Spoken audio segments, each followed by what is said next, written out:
Hello check check आवाज येतो का सुजित? बोलू. मनोज जरांगे पाटील यांच्या रॅलीचा आज दुसरा दिवस आहे. काल आपण बघितलं हिंगोलीमध्ये चांगला प्रतिसाद मिळाला होता. आज परभणीमध्ये रॅली आता सुरू व्हायची आहे. मात्र आतापासूनच जे आहे इथे अँब्युलन्स आलेली आहे. मात्र फार मोठी गर्दी आहे. अँब्युलन्सला रस्ता काढून देत आहेत. गर्दी जरी असली तरी अँब्युलन्सला या ठिकाणी शिस्तीने लवकरात लवकर रस्ता काढून देण्यात आलेला आहे. बघतोय आपण एक शिस्त जी आहे मराठा समाजाच्या मनोज जरांगे रॅलीला आहे. आतापर्यंत 2 ते 3 अँब्युलन्स अडकल्या होत्या. मात्र मराठा समाजाच्या तरुणांनी त्या अँब्युलन्स बाजूला काढून दिलेल्या आहेत. आपण बघतोय फार मोठा आवाज आहे, आक्रोश आहे, गर्दी आहे. मनोज जरांगे पाटील यांच्या फक्त एक इशाऱ्यावर या ठिकाणी पाटील पाटील अशा पद्धतीचा या ठिकाणी जयघोष सुद्धा होतो आहे. हा आज दुसरा दिवस आहे.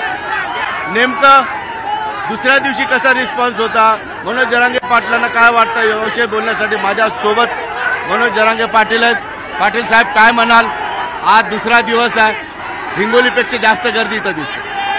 आता शेवटी न्याय पाहिजे आणि आम्हाला असा न्याय मिळणार नाही आणि सरकार आम्हाला न्याय देणार पण नाही. शेवटी आम्हाला स्वतःच्या लेकरासाठी संघर्ष करावा लागणार आहे. म्हणून घराघरातले मराठे या परभणी शहरासह जिल्ह्यातले मराठे घराला कुलप लावून बाहेर पडले.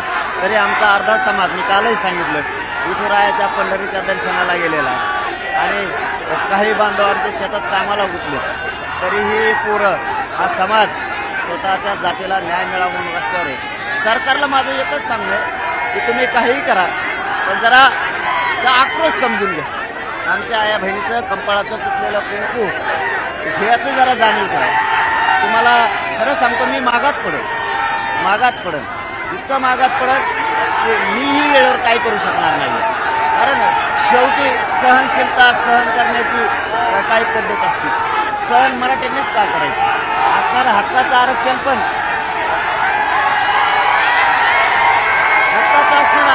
आम्हाला द्यायचं नाही. माझा समाज गप कसा बसेल? काय वाईट नाही करत आम्ही आमच्या लेकरासाठी मागतोय आणि ते मात्र घेतल्याशिवाय मी नाही मागे सरकू शकत.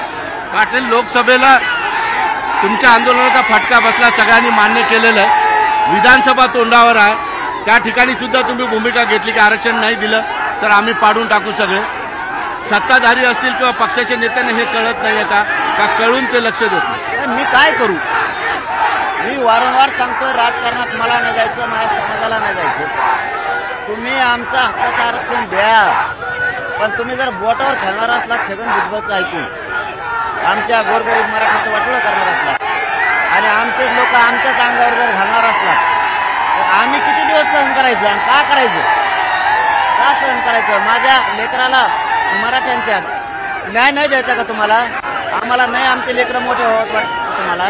मला वाटतं माझ्या समाजाचे लेकरं मोठे झाले पाहिजे आणि ते केल्याशिवाय मी नाही हटत. होऊन जाऊ दे, काय व्हायचं ते त्याला नावीला दे, पण मी मात्र ओबीसीतून आरक्षण घेतल्याशिवाय हटत नाही. कारण आम्ही काही पाप नाही केलं. तुम्ही मात्र खाता आणि आम्हाला वेळ आली की आमच्या आरक्षणाला विरोध करता. ही ओबीसी नेत्यांची आणि छगन भुजबळची ही भूमिका चांगली नाही. पाटील, तुम्ही मागच्या 10 दिवसापासून लढा देताय, कुठेही घाबरत नाहीये कुणालाही कसल्याही पद्धतीने. पण काल तुम्ही हिंगोलीच्या सभेमध्ये भावनिक झालात, तुमच्या डोळ्यात अश्रू आले, काय कारण? कारण मी निष्ठेनं समाजासाठी करतोय, प्रामाणिकपणानं करतोय. मी माझ्या समाजाला मायबाप मानलेलं आहे. माझ्या समाजाला मी मायबाप मानले आणि त्यांचा मुलगा म्हणून मी काम करतो. आणि ज्यावेळेस मी मुलगा म्हणून काम करतो त्यावेळेस माझा समाज पुऱ्या ताकदीनं एकत्र येतो. पण मला उघडं पाडण्याचा सरकारकडून डाव रचला जातोय. याला बदनाम करायचं काय करू? मला एकच दुःख होतं की मी माझ्या समाजापासून, कारण खोटं लवकर पटत असतं, सत्य हे लवकर पटत नसतं. खोटं हे पटतं. यांना काहीतरी रेकॉर्डिंग व्हायरल करायच्या, आमचेच लोक हाताखाली धरायचे, त्यांना काय आमिष दाखवायचे असतील आणि मग ते पुढे व्हिडिओ व्हायरल करायचे. माझ्या समाजापासून मी कुठून आहे? कारण माझ्या समाजाला मी न्याय देऊ शकतो हे मला माहिती आहे. मला जर माझ्या समाजाची गद्दारी करायची असती तर इथून पाठीमागच काही मला सरकारनं दिलं असतं. पद, पैसा मी असं समाजासाठी ठुकरून लावलं. मी पैशाला पदाला किंमत देत नाही माझ्या जातीपुढे. मला जातीपेक्षा कोणाच्या संपत्तीची गरज नाही, कोणाच्या पदाची गरज. माझी जात माझ्यासाठी सगळ्यात मोठं पद आहे. म्हणून मी जातीसाठी कट्टर आहे आणि माझ्या समाजालाही गर्व वाटतो माझा की लेकरू लागणारा असं ओरिजिनल खानदानी असं. मला वाटतंय कुणीतरी मला बदनाम करण्यासाठी त्याला डाग लावत आणि माझ्या समाजापासून मला लांब नेण्याचा प्रयत्न करेल. परंतु माझ्या समाजाला माझं आव्हान आहे की कोणावर कसलाच विश्वास ठेवू नका. हे मी माझं उभं आयुष्य समाजासाठी अर्पण केलेलं आहे आणि सरकारलाही नाद आहे. तिथून मागं सुद्धा जे कोण त्यांचं ऐकत नाही त्याला एक तर जेलात टाकलेलं आहे.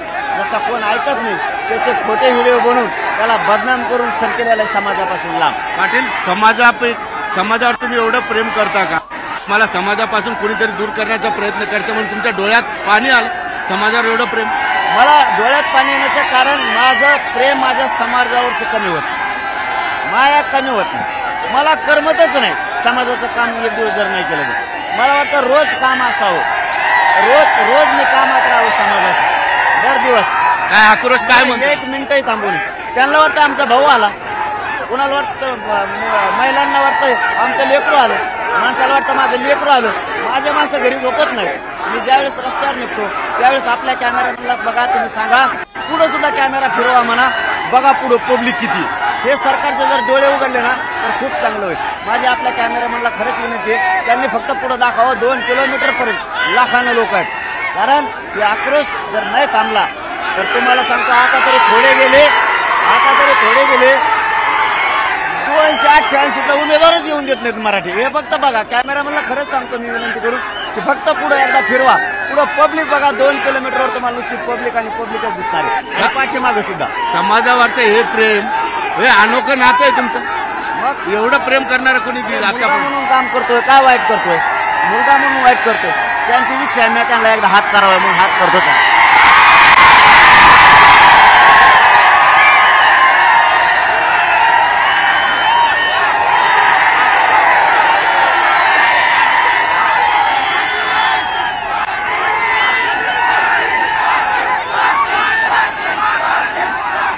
हे प्रेम कधी तुटायचं नाही, हे प्रेम कधीच कमी होणार नाही. मी मेल्यावर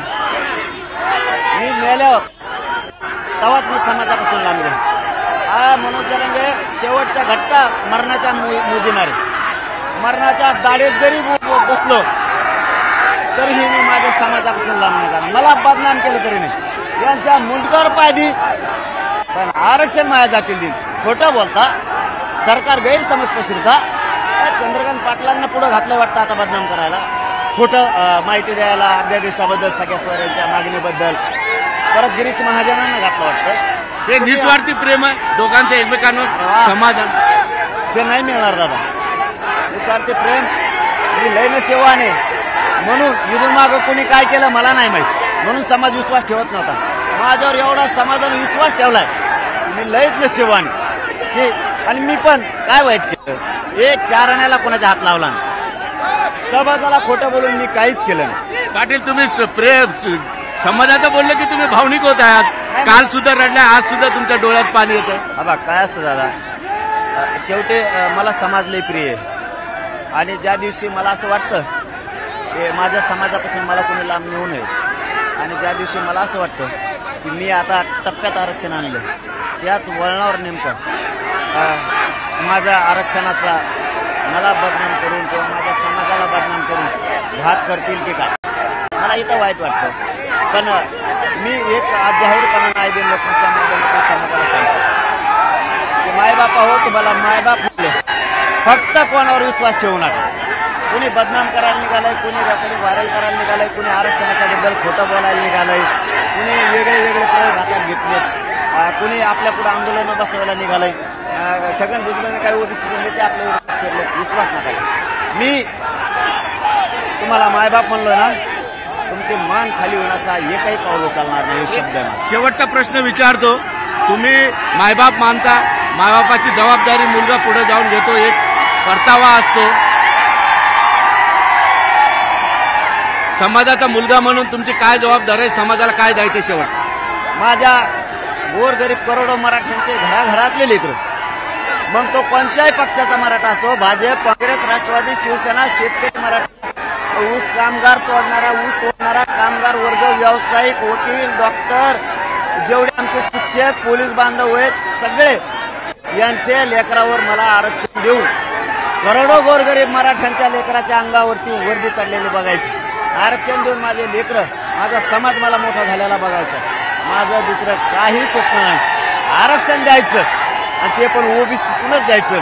आणि हे कसे बी देत नाहीत ना ते बी मी बघतो. समाजानं फक्त ह्याच ताकदीने मला उघडं पडू देऊ नका.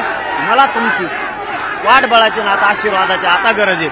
मला उपोषणातून चालता सुद्धा येत नाही. मला 10 पायऱ्या चढायच्या उतरायच्या असल्या तरी मला दम लागतो. तरी मी जीव माझा तळ हातावर घेतलाय. मला कधी धोका होईल, मला कधी कोण काय करल हे मला सांगता येत नाही. तरीही मी मरायला नाही भेट. माझी प्रामाणिक समाजासमोर इच्छा आहे. फक्त मला मुलगा मानला ना तसं पाठबळ ठेवा. एखादा नेता आपल्या मागे जरी न उभा राहिला तरी फक्त सामान्य मराठी सगळे उभा राहा.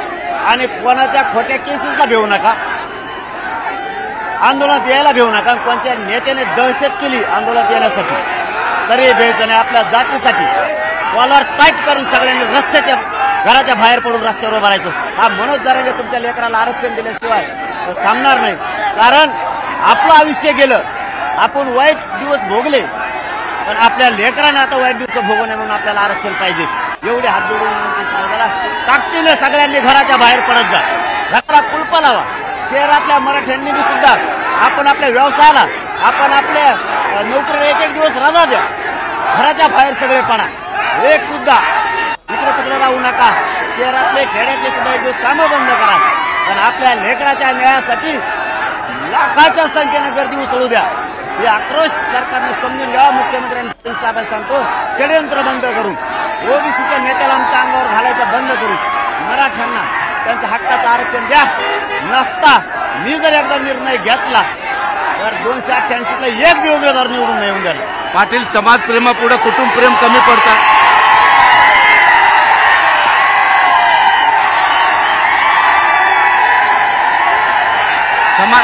समाजाचं प्रेम एवढं की कुटुंबाचं प्रेम कमी पडतं.